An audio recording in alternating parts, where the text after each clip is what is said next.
Muy buenas tardes, queridos hermanos. Les mando un abrazo afectuoso desde acá, totales a la distancia. La verdad que estamos pasando tiempos inesperados, tiempos que ninguno de nosotros planificaría, pero nos adaptamos al tiempo en que vivimos y disfrutamos de este momento también de esta forma en la presencia del Señor. Quiero compartirles brevemente acerca de la fecha especial que hoy nos convoca en el calendario litúrgico. Esto tiene que ver con el Domingo de Ramos. El Domingo de Ramos recuerda en el calendario litúrgico cristiano la entrada del Señor Jesucristo como Rey a Jerusalén. Es un tiempo especial y quiero invitarte a que abras tu Biblia en el libro de Lucas, en el capítulo 19. Este libro de Lucas y particularmente este pasaje es pertinente para el tiempo que nosotros estamos viviendo. Pareciera ser que la tranquilidad que hoy gobierna en nuestras calles ha impulsado la violencia, la impulsividad adentro de los hogares. Estamos siendo informados, estamos asistiendo también espiritualmente a familias que están siendo víctimas de este tipo de cosas que realmente entristecen el corazón de Dios. Cuando pensamos en la humanidad, pensamos en algo que la gente realmente busca y objetivamente respondiendo a esta pregunta vemos que la respuesta es no. La pregunta vendría a ser esta: ¿realmente al pensar en la seguridad del hombre en el siglo XXI, tenemos paz en nuestro mundo? Creo que nada más pertinente, nada más actual, nada más importante que este domingo, estando con ustedes, en el mensaje de este Domingo de Ramos para el mundo del año 2020. El mundo gasta 1.700 billones de dólares en seguridad nacional. El mundo gasta 100.000 millones de dólares en colaboración por temas de la paz. El mundo en busca de paz está llenando las agendas de tratativas, donde por ejemplo también se ve como un amenazante muy grande el tema del problema ecológico y el caos que hay en el clima va impulsando a la pérdida de recursos, al agotamiento de recursos no renovables, y esto impulsa a su vez a las naciones a pelearse entre sí por obtener el recurso. Cuando vemos, por ejemplo, en un informe de la ONU de la semana pasada, al cumplirse 10 años de la guerra en Arabia, de este último tiempo, que la ONU está advirtiendo que 4.800.000 niños no han visto otra cosa desde que han nacido que la guerra. Y nos preguntamos si realmente el hombre está teniendo paz o no. Con lo que anteriormente les mencioné, que esta tranquilidad pasmosa que se ve por las calles ha impulsado a su violencia a meterse en el seno del hogar. En esta última semana he podido asistir espiritualmente a gente que han perdido seres queridos. Uno en un caso, un joven de 20 años que se pegó un tiro en su cabeza y dejó a su familia destrozada. Vamos a abrir la Biblia. En ella, en el camino que Jesús transita desde fuera de Jerusalén hacia el corazón mismo de la ciudad, hacia el centro de la adoración nacional, que es el templo, el camino de la paz. Quiero que sigas conmigo eso y vamos a ver entonces, con la ayuda del Señor, en unos breves minutos, 4 piedras y un camino para la paz.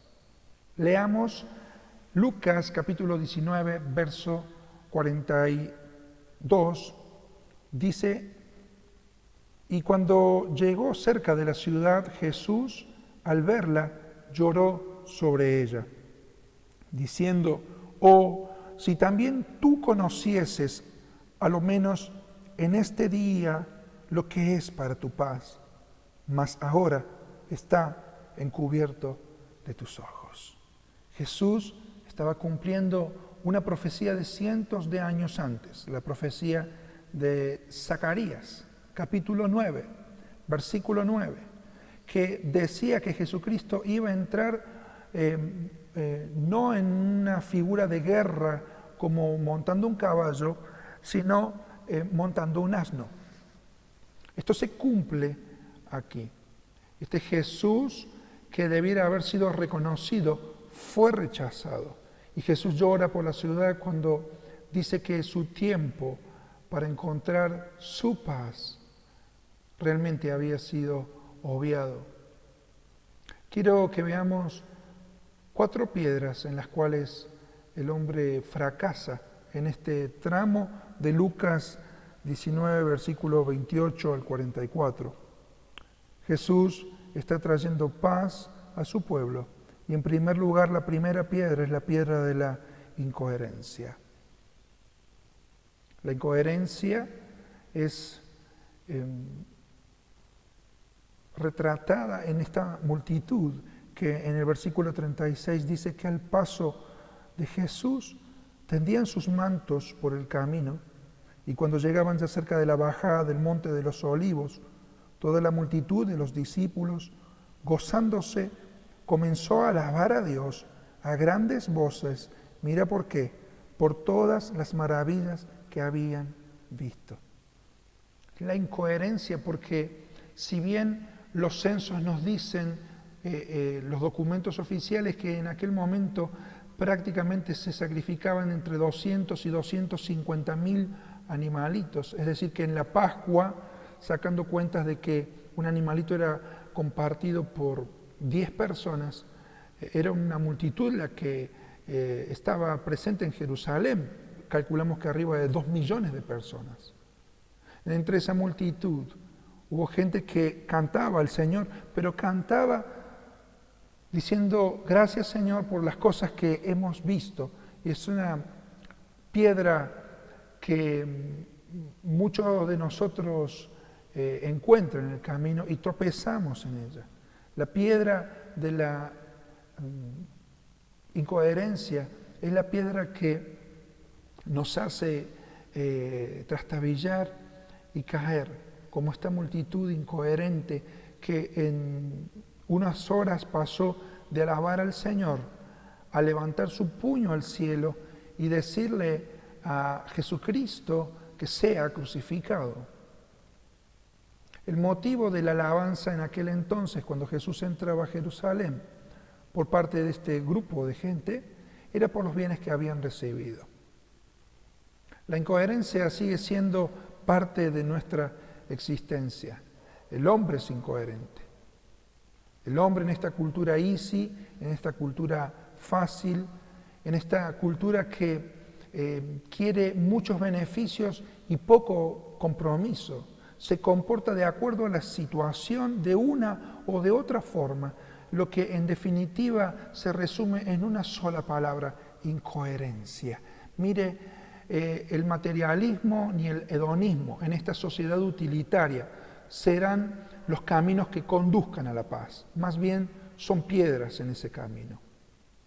La economía y las formas planteadas a lo largo de la historia no garantizan ni nunca garantizarán la distribución equitativa de recursos en toda la masa de seres humanos como para que nosotros podamos tener realmente paz por medio de una administración económica sana en el mundo.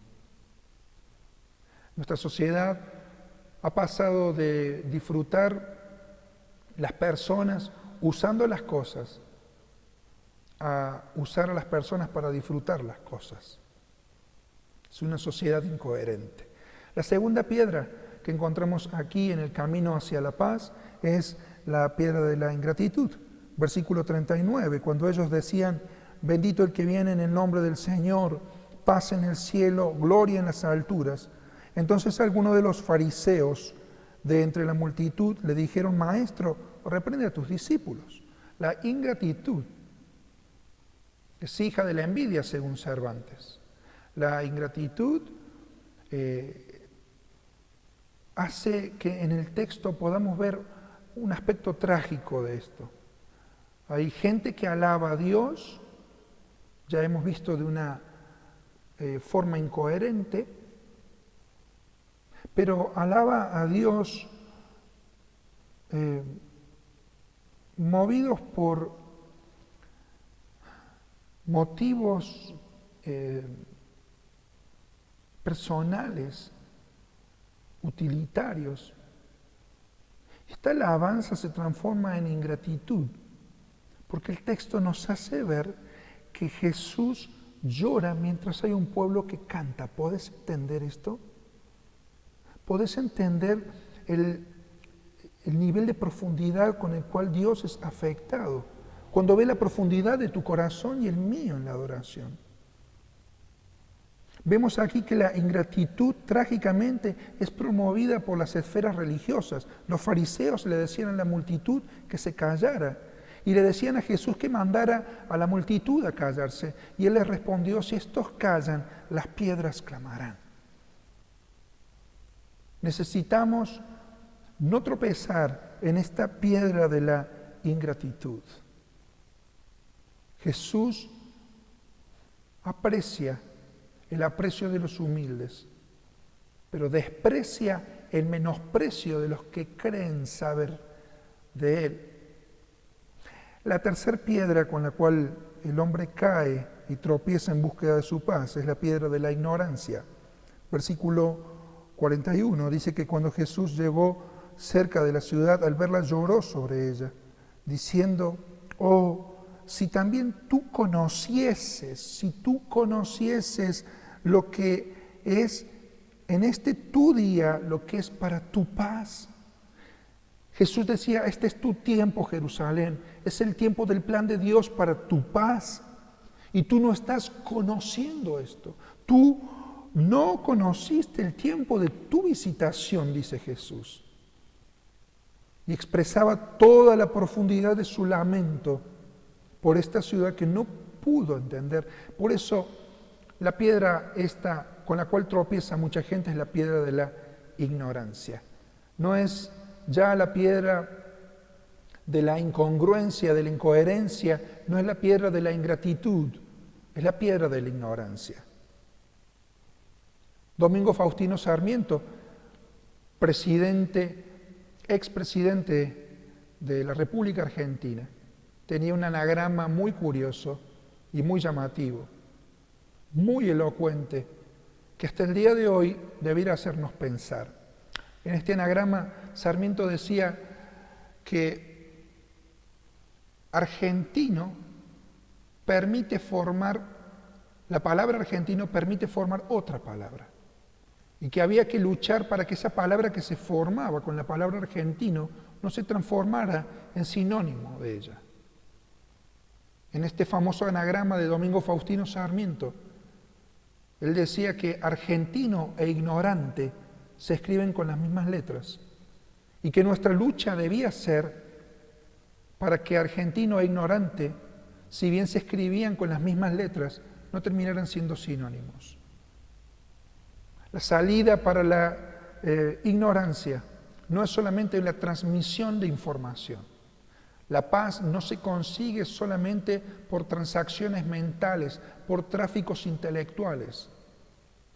Vivimos en un tiempo donde el ser humano, como nunca antes, sabe y tiene acceso a cuestiones técnicas y a un caudal antes inimaginado de contenidos.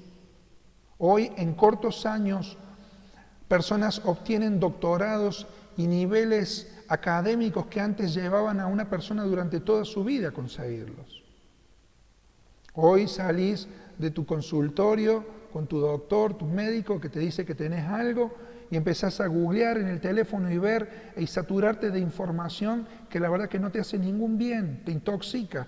Y esto introduce un neologismo que yo estoy usando mucho. Ese neologismo es infoxicación. Nuestra sociedad es una sociedad saturada de información, pero esa información la está intoxicando porque el hombre, como nunca antes, hoy tiene acceso a contenidos, pero nunca como hoy ha sido tan ignorante de cómo vivir sus días. A la gente le falta sabiduría para vivir. Por eso los hombres quieren irse del hogar. Las mujeres hacen su vida. Cuando se juntan en un tiempo como esto, todo estalla en el hogar. Hay falta de paz porque hay falta de sabiduría. La cuarta piedra con la cual las personas tropiezan en búsqueda de paz es la piedra de la indiferencia. Dice allí finalmente Jesús que Israel iba a ser proféticamente invadido por Roma, y esto se concretó en el año 70, cuando Tito sitió Jerusalén, cerró sus puertas, sometió al hambre y a otro tipo de vejámenes a la ciudad y finalmente la conquistó y la arrasó.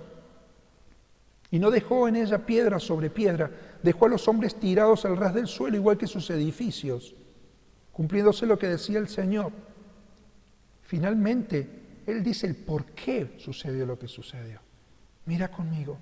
Él termina diciendo, vos, Israel, no conociste el tiempo de tu visitación. Es el tiempo de tu visitación.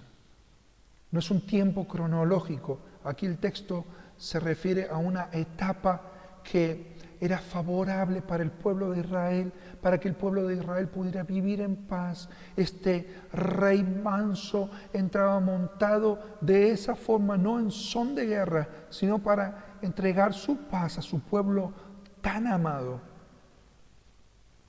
Este pueblo ignorante, este pueblo incoherente, este pueblo ingrato, termina siendo un pueblo indiferente.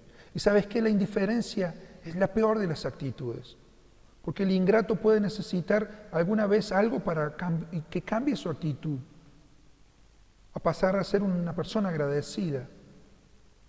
El ignorante puede ser educado, el incoherente puede corregir su conducta, pero hay del indiferente. El indiferente es hoy como en aquel entonces. Aquellas miles de personas sacudidas por la presencia del Señor que dicen, a mí no me importa que Jesús esté paseándose en medio nuestro.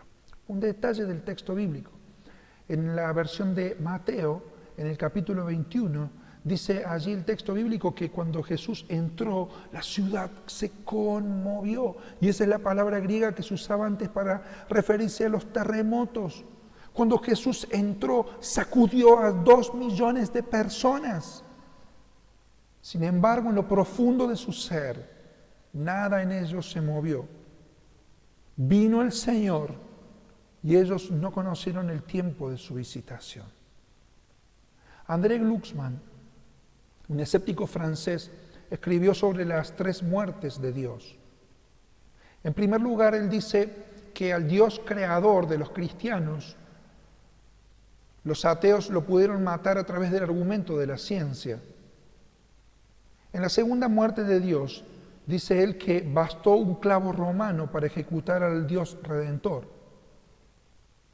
Y él ironiza y dice finalmente, si Dios acaso quisiera volver, no nos haría falta ni el argumento de la ciencia, ni el clavo de Roma, porque lo mataríamos con la indiferencia.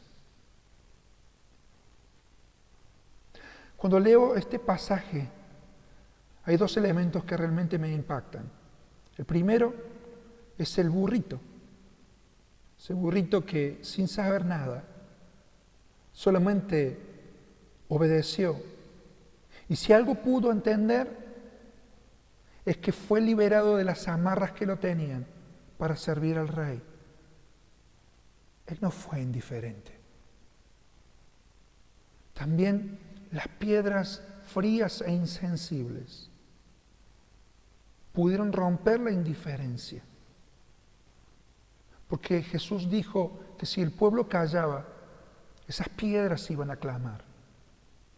Y de hecho, cuando el Señor Jesucristo murió en la cruz por nosotros, las Escrituras dicen que los sepulcros se conmovieron y las piedras se partieron.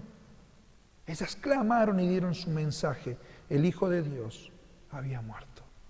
Había muerto por los pecadores, por personas como vos y como yo, que tropezamos en estas mismas piedras y en cuantas otras, como el vicio, como la delincuencia, como el alcohol, como la pornografía, como tropezar también otros muchos pueden en otro tipo de situaciones.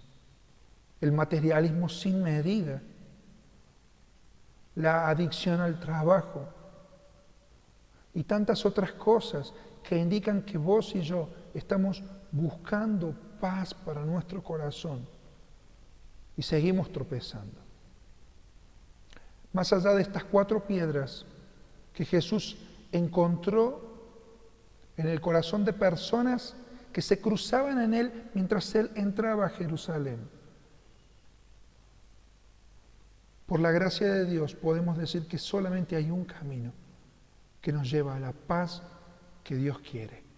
En el texto bíblico, el tiempo de paz está vinculado con la visitación de Jesús. Y ahí dice al final que no conociste el tiempo de tu visitación. En una forma negativa, Él se expresa a Israel y a Jerusalén y le dice: Jerusalén, yo vine a darte mi paz, pero vos no conociste esta época que era para vos favorable. Yo quisiera no ser como los ingratos, no quisiera ser como los incoherentes, no quisiera ser como los ignorantes, mucho menos quisiera ser como los indiferentes, porque esas son piedras que me hacen tropezar en el camino hacia la paz. Jesucristo dijo: yo soy el camino, la verdad y la vida. Querido amigo, Jesucristo es el príncipe de paz. Si no hay paz al partir tu pan en tu casa, será hora de que hoy mismo abras tu corazón a Jesús. Y así como en aquel momento las puertas de Jerusalén se abrieron para dar bienvenida a un rey manso que venía, puedes abrir la puerta de tu corazón y decirle al Señor: Señor, yo te necesito. Quizá quisieras preguntarle al Señor en esta hora: Señor, quisieras venir a mí. Señor, quisieras entrar en mí. Yo a partir de hoy quisiera darte todo mi ser. Quisiera darte mi trono, mi corazón, para que tú reines en él. Señor, yo necesito tu paz. El Señor Jesucristo vino a buscar y a rescatar lo que se había perdido. Él murió por vos, Él murió por mí. Su sangre es suficiente, pero Él resucitó y Él volverá con paga. Quizá este sea el momento para que dejes de tener esa cara triste, para que dejes de tener esa cara que no te lleva a ningún lado, esa carga en tu corazón que te asfixia, eso que te hace tomar pastillas y pastillas y no te deja dormir por las noches. Quisieras en esta tarde, en esta noche, decirle al Señor Jesús que tome el control de tu vida, que quieres dejar de tropezar en la búsqueda de la paz para encontrarte con Él, que es el camino que necesitas. Yo te animo que en el lugar donde estás puedas hacer esta oración. Sabes que Jesús, como en aquel entonces, se pasea en el mundo. Hoy, en el año 2020, Jesús se pasea por el mundo y el mundo parece ser indiferente con Él. Oh, que tú no tropieces, que vos no tropieces con esa piedra y puedas ser sensible a su voz ahora. Por favor, repite esta oración conmigo. Cierra allí tus ojos donde estás y decile: Señor Jesús, yo te necesito. Te pido perdón por mis pecados. Yo reconozco en mi corazón que te he fallado. Y quiero, Señor, pedirte que tú me salves. Señor, necesito de tu paz. Necesito que tú entres en mi corazón y que tú me limpies. Señor, yo sé que tú eres el camino, la verdad y la vida. Y entiendo hoy de que fuera de ti no hay paz para el mundo y no hay paz para mí. Lléname de tu presencia, Señor. Te lo pido en el nombre de Jesús. Amén. Si has hecho esta oración conmigo, ¿podrías hacerme un favor? Quisiera saber de vos y saludarte. Si nos escribes a palabrafiel.mundial@gmail.com, te vamos a responder con mucho gusto. Repito, palabrafiel.mundial@gmail.com. Y recuerda esto: si hiciste esta oración, pues ya eres un hijo de Dios. Los hijos de los reyes y las hijas de los reyes se llaman príncipes y princesas.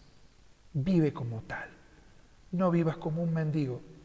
Eres el rey que quiere conquistar tu corazón, que ha conquistado por amor tu ser. Y quiere que Él viva, quiere que tú vivas, que vos vivas para su gloria. Recuerda, vive como una princesa y como un príncipe. No vivas más como un mendigo. Que Dios te bendiga.